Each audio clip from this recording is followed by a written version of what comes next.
Magpapastol daw sana si Mario umaga nitong February 23 nung napansin niyang wala na ang kanyang mga alagang kalabaw na sina Zigzag, Mestiza at Tala sa pinagtalian niya sa mga ito sa bahaging ito ng bundok. Doon ko tinali yung kalabaw sa may sanga na yun. Tapos yung isa andong kumakain. Tapos yung isa dito yung bulo.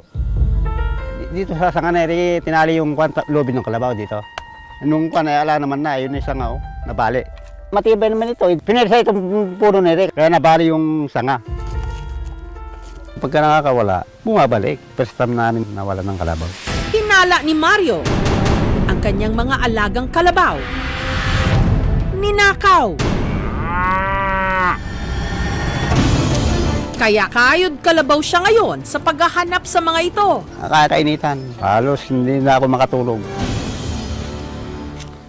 Saktan din po kami pag nakikita namin si tatay na nahihirapan. Hindi po siya yung paa niya, puro dugo. Nakikita mo yung pagod sa itsura niya. Sa 3 alagang kalabaw ni Mario, ang pinakamatagal na raw niyang kasama sa loob ng halos 2 dekada, si Zigzag. Kaya yun ang pinangalan ko sa kanya. Mabilis siya maglalakad. Malaking katulungan sa akin yun para mapaaral yung mga bata na yan. Relasyon nila na parang mag-ama. Parang anak niya talaga. Hindi kalabaw yung turing niya. Parang tao.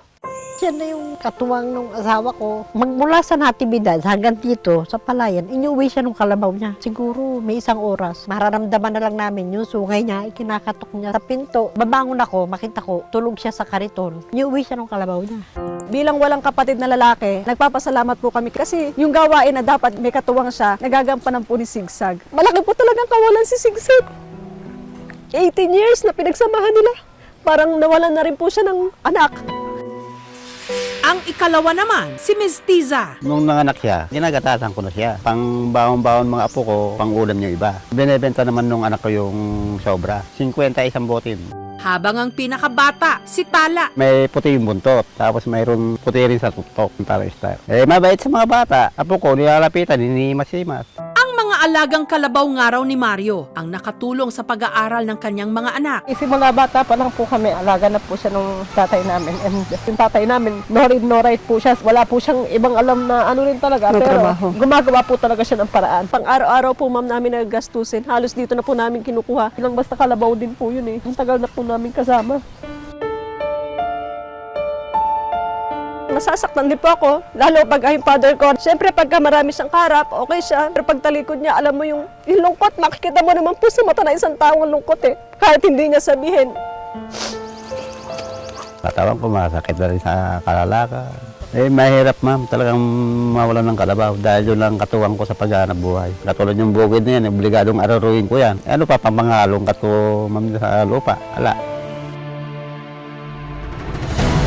At kung nagkataon, hindi pala ito ang unang beses na may ninakaw na hayop sa bayan ng Palayan. Mayo nung nakaraang taon, ang kumpare ni Mario na si Remigio, nawalan naman ng alaga niyang baka. Nung susuga ko po, wala na po doon sa Mitalian. Kinahapunan, nakita na lang daw niya ang bituka nito. Alam ko pong baka ko yun. Kilala ko yung tali ng baka ko. Wala po kami idea sa suspect. Kaya si Mario natatakot na baka ganito rin ang sinapit ng kanyang 3 kalabaw. Baka tinao, ninakaw. Namilis ko po ma'am yung mga alaga ko. Masyadong masakit pag kinatay. Sana naman po kung may kumuha, maawa siya sa kalabaw, may pakiramdam din yun, may buhay din yun. Ang iniisip namin baka itinali, pinabayaan, baka nanlalambot na sila sa gutom, sa uhaw. Kawawa. Ang cellphone natin pwede na. Patapos mong i-blatter, nagpa-deploy po ako ng mga tanod ko kung saan barangay para makatulong kami. Sa araw na ito, kasama ang mga tauhan ng barangay, muling inikot ni Mario ang paligid ng bukid at bahagi ng bundok sa pag-asang may makikita ritong bakas. Nagpalipad din sila ng drone.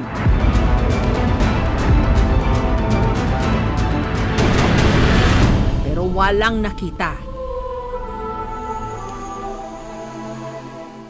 Hanggang nung nakaraang Sabado, may nakakita ng nawawala nilang kalabaw.